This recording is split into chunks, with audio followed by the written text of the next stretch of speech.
He was the quiet kid no one noticed. Never called on. Barely acknowledged. Until one day, his teacher, Miss Thornton, decided to make an example of him. In front of the whole class, she asked him to play an old, dusty piano he'd never touched at school. It wasn't encouragement, it was a setup. But what she didn't know was that Noah Bennett had jazz in his blood. His late grandfather had taught him everything he knew on warm Arkansas afternoons, and now, Noah had a chance to speak the only way he truly knew how, through music. What happened next left the entire class breathless, and Miss Thornton stunned into silence. But this story isn't just about a song. It's about what happens when someone underestimated finally finds their voice. You won't want to miss how this emotional showdown ends. Stick around until the very end, and if Noah's story moves you, don't forget to subscribe, leave a comment, and share your thoughts below. At Jefferson Middle School in Little Rock, Arkansas, Noah Bennett was used to being invisible. He was a bright, thoughtful sixth grader who kept to himself and did his work quietly. But his teacher, Miss Abigail Thornton, never seemed to see him, not really. She never called on him, even when his hand was up. And when she did, it was only to correct him or move on quickly, as if his words weren't worth lingering on. It wasn't overt hatred. It was something colder. Something more insidious. It was the kind of racial bias that doesn't shout, it whispers, excludes, and shrinks a child's presence until it barely exists in the room. Miss Thornton had been teaching for 15 years. To most, she was considered strict but fair. But to Noah, and to a few others who paid attention, there was a pattern. She gave the benefit of the doubt to kids like Brandon and Madison, white, middle class, confident. But when it came to Noah, who was quiet, black, and came from a working-class neighborhood, her tone was always clipped, her patience shorter, her praise almost non-existent. Noah's friend Tyler had even joked, "You got teacher invisibility or something." But Noah knew better. He wasn't invisible. He was being ignored. Everything changed one Tuesday afternoon. Miss Thornton, for the first time all year, called on Noah during a Civil War lesson. He answered perfectly, but she barely acknowledged it. Then, just before the bell, she asked him to stay behind. She mentioned overhearing him talk about his grandfather, a jazz pianist. Her lips curled, not in a smile, but in something resembling a dare. "You'll play something for the class tomorrow," she said, gesturing toward the dusty upright piano in the back of the room. Noah knew exactly what this was. It wasn't curiosity. It was a trap. She wanted to expose him, make a spectacle of the quiet black boy with musician's blood who surely couldn't live up to the myth. That night, Noah barely slept. He kept replaying her voice, her smirk, the subtle challenge hidden in her words. He knew the look, he had seen it before. The look that doubted him before he even began. The look that expected failure. This wasn't just about music. It was about proving, in front of everyone, that her unspoken judgments had been right. But what Miss Thornton didn't know was that Noah had been playing piano since he was 5. His grandfather had taught him on a second-hand Baldwin upright in their living room. Blues, gospel, jazz, Noah had learned it all. And now, he wasn't just preparing to play a song. He was preparing to reclaim his voice in a space that had tried to mute it. Because sometimes, racism doesn't come as a slur or a shove, it comes as silence. And Noah Bennett was done being silenced. The next morning, Noah Bennett walked into class with a quiet determination. Word had already spread. A few students nudged each other, whispering as he passed. Some smirked, expecting entertainment. Others looked curious, almost eager to watch him fail. The old piano in the corner, covered in dust and neglect, now stood like a stage awaiting its performer. Miss Thornton greeted the class in her usual crisp tone but cast a lingering glance in Noah's direction, as if she couldn't wait for the moment to arrive. Throughout the first half of the lesson, Noah barely heard a word. His mind was focused, sharp, steady. He wasn't nervous. Not anymore. What weighed on him wasn't the music, but the intent behind the invitation. Miss Thornton hadn't asked him to share his gift. She had challenged him to prove he was worthy of the attention she'd long denied. And the truth was, if he had been someone else, someone white, someone louder, more familiar, this challenge would never have been issued. Near the end of class, Miss Thornton closed her lesson book with a satisfied snap and turned to the room. "Well, we have a little time before our next lesson. Noah, let's hear what you've got." A ripple of anticipation moved through the room. Some students leaned back with their arms crossed, others leaned forward with raised eyebrows. Noah stood slowly. As he walked to the piano, he could feel the weight of every stare, every quiet assumption. Someone chuckled behind him. The kind of laugh that said, "This should be good."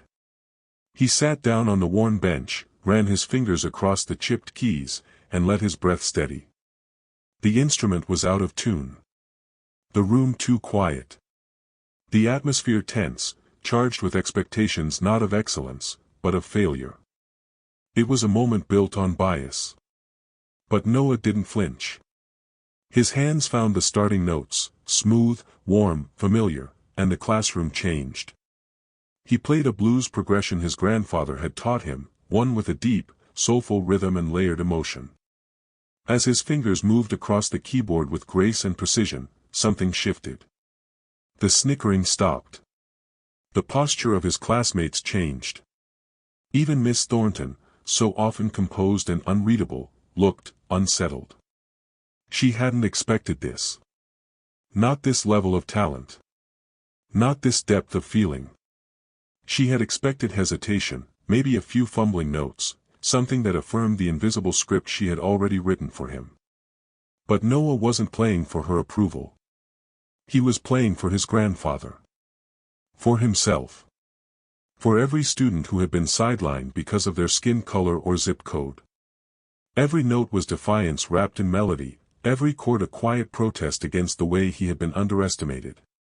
What began as a performance had become something far more powerful, a moment of truth, born from pain, perseverance, and pride. And Miss Thornton had no choice but to listen. As the final note echoed and faded into silence, Noah Bennett kept his hands resting on his lap, his back straight, his eyes focused ahead. He didn't look around for applause. He didn't need it. But the silence, long, thick, undeniable, was louder than anything that had come before. And then, from the back of the room, a single clap. Then another. Within seconds, the entire class had erupted into applause. Tyler let out a low whistle. Madison blinked in disbelief. Even Brandon, who had smirked earlier, sat with his arms crossed and his mouth slightly open. But Miss Thornton didn't clap. She didn't move. She stood behind her desk, arms folded tightly across her chest, lips pressed together. For a moment, she looked less like a teacher and more like someone caught off guard, someone who had lost control of the story she thought she was writing. When the applause finally died down, she spoke with clipped restraint. That was unexpected. It wasn't a compliment. It was a defense mechanism. And the class noticed. Noah didn't say anything at first. But then Brandon, surprisingly, spoke up. "That's it?" he asked, raising an eyebrow. "He just played like something off a movie soundtrack and you're gonna pretend it didn't happen?" A few students murmured in agreement. Miss Thornton's jaw tightened. "This is a classroom, not a talent show." That's when Noah spoke, his voice calm, measured, unshaken. "You didn't think I could do it, did you?" The class stilled again. Her eyes snapped to him, sharp and searching. "I gave you an opportunity to share your gift," she said quickly. "No," he replied, his voice low but steady. "You expected me to fail. That's why you asked me to play. You never would have asked Madison. Or Tyler. Or Brandon. You asked me." A hush settled over the room. Miss Thornton's fingers curled around the edge of her desk. "That's enough, Noah," she said tightly. But he wasn't done. You've been looking past me since the first day of school. You didn't see me. You saw an assumption. The words weren't angry. They were honest. Raw. The kind of truth that doesn't shout, it stings in silence. For the first time all year, Noah had everyone's attention, not because he demanded it, but because he earned it. Not just with his music, but with the courage to name what others had been too afraid to say. Miss Thornton, normally composed, looked rattled. She opened her lesson plan, trying to regain control, but the room had changed. The students saw her differently now. They saw Noah differently too. Racial bias in the classroom isn't always loud, it often hides behind silence, low expectations, and who gets to be seen. But on that day, Noah Bennett made sure that silence was broken. For the rest of the class period, the air in room 214 felt different. Miss Thornton tried to continue with the lesson, flipping open her history textbook like nothing had happened. But nothing landed the way it used to. Her words no longer held the same weight. Students weren't leaning forward, taking notes, or raising their hands. They were glancing sideways at Noah. Whispering in pairs. Processing. She had lost the room. Brandon leaned back in his chair, arms crossed. Kind of weird how you don't want to talk about it now, he muttered, not loud enough to be outright disrespectful, but just enough to be heard. Miss Thornton's eyes flicked up. Excuse me. You made a big deal about him playing, Brandon shrugged. But now you're acting like it never happened. A few nods from around the room followed. Tyler's face showed it all, disbelief, maybe even pride. Madison, sitting near the back, didn't say a word, but her arms were folded and her eyes were locked on Miss Thornton like she was waiting for something more, something honest. Miss Thornton's grip on her lesson book tightened. Noah sat quietly at his desk, his expression unreadable. He wasn't looking for more praise. He didn't need to gloat. But the way Miss Thornton refused to even acknowledge what had just taken place, it said more than any insult ever could.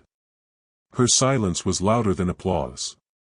It was the kind of silence that black students know too well, the one that follows excellence with indifference, as if brilliance is an exception, not the rule. She had tried to shrink him with her assumptions, and when that failed, she tried to ignore the result. It didn't work. When the bell finally rang, chairs scraped across the tile floor, backpacks zipped up, and students filed out with the same buzzing energy they had when Noah first sat down at the piano, but this time, the energy wasn't rooted in gossip. It was respect. As Noah reached the door, Miss Thornton spoke again. Noah. He paused, turning slightly.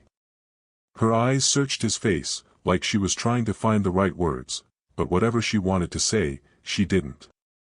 Instead, her expression hardened. I hope you understand that this is still my classroom. Noah didn't flinch.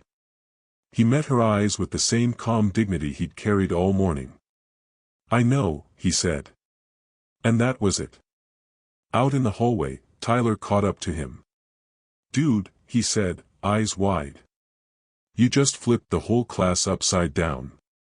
Noah gave a small smile. I didn't mean to, he replied. I just wanted to be heard. Because deep down, he knew this wasn't just about one song or one teacher. It was about every time someone like him had been overlooked, doubted, or dismissed. And on that day, he proved that when the system won't see you, you make them listen.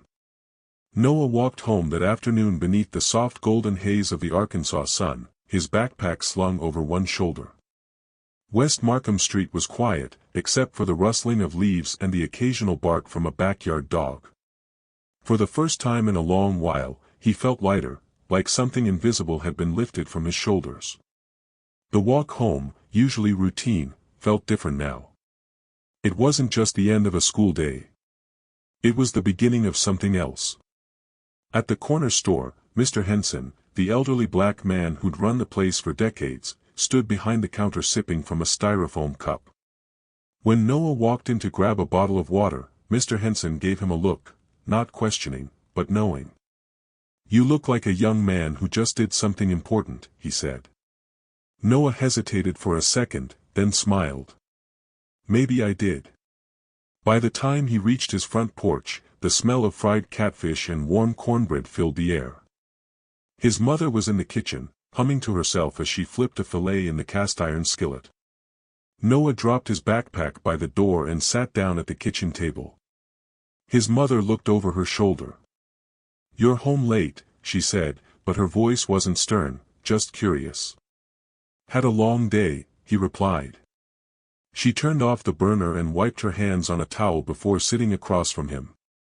"Good long or bad long?" Noah thought for a moment. He remembered the silence in the classroom, the applause, the look on Miss Thornton's face. He thought about Tyler's wide eyes, Brandon's surprise, and Madison's quiet glare toward their teacher. "Good," he said finally. "Really good." His mother studied him for a moment, then nodded slowly. "Want to talk about it?" Noah told her everything. From the way Miss Thornton had called on him for the first time, to her challenge with the piano, to the way the classroom changed the second he started to play. She didn't interrupt. She just listened, her face shifting between concern, pride, and something softer, something almost sad. When he finished, she exhaled and said, "Sounds like you made her uncomfortable." "I think I did," Noah admitted. She looked at him, her gaze calm and steady. "And how do you feel about that?" He didn't even have to think.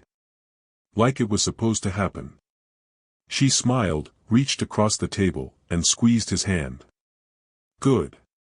Because she knew, like Noah did, that this wasn't just about a performance. It was about being seen in a world that too often chooses to look away. Miss Thornton may never admit her bias. She may never say out loud what she assumed. But it didn't matter.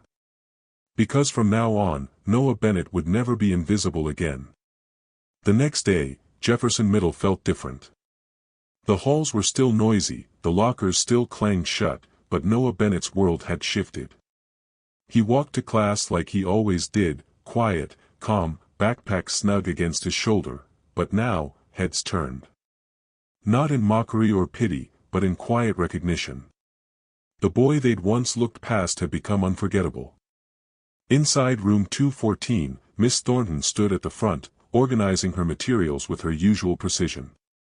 Her voice, her posture, her expressions, they were all the same. But the air in the room wasn't. The students noticed it too. Her authority, once unquestioned, now felt thinner. Less certain. Like something had cracked just beneath the surface.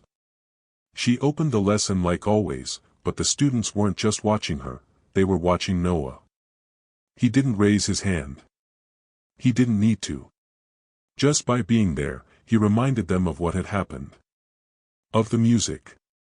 Of the truth that had hung in the room like smoke and still hadn't cleared. During lunch, something unexpected happened. A group of students who had never spoken to him before, Brandon, Madison, and a couple of kids from across the hall, walked up to his table. Madison, usually cool and aloof, sat down across from him and said, "That piano thing yesterday? That was insane." "Like, how long have you been playing?" "Since I was 5, Noah replied casually. Tyler, sitting beside him, shook his head. "Man, you've been holding out on us." Noah gave a small smile. "Guess so." They laughed. Not in a mocking way, but in a genuine, "we didn't know you had that in you" way. And maybe, Noah thought, that was the problem all along. They never wanted to know. Not until it was undeniable. Across the cafeteria, Miss Thornton walked past with her lunch tray. Her eyes met Noah's, just for a second. Then she looked away first. It wasn't just the students who had changed. She had, too. Because now she knew that whatever silent judgments she had made, whatever low expectations she carried, had been shattered. Noah had spoken, not with a speech or a protest, but with skill, soul, and truth. And she couldn't undo it. She could pretend. She could go back to her lesson plans and her seating charts.